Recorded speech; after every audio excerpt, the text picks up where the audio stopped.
Pero ang maalala talaga dito kay Gary Payton ay kung paano siya man-trash talk ng kalaban pati mga fans. Dati kasi sa laban ng Oregon State at Stanford ay may nakainita siyang player. Lagpas na kasi sa pisikalan yung depensang ginagawa sa kanya. Sinigawan niya yung bench ng Stanford at sinabi nito na humanap ng ibang player na magbabantay sa kanya. Nakisakay doon ng mga fans na parang tinatrash talk nila si Gary Payton. Ang reply na lang ni Gary noon ay sino sa palagay nila ang mananalo. Kasi noon ay lamang na talaga ang Oregon State kontra dito sa Stanford.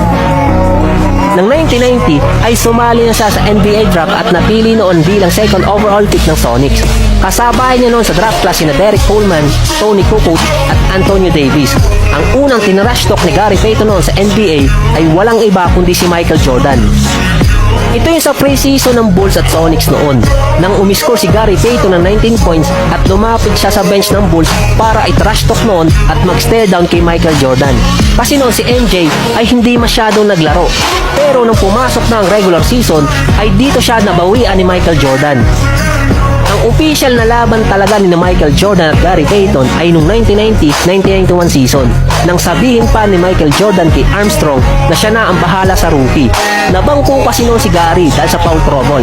Tapos si Michael Jordan naman ay umiscore ng mahigit 30 points at pinuntahan niya si Gary Payton at sinabing, "Welcome to the NBA."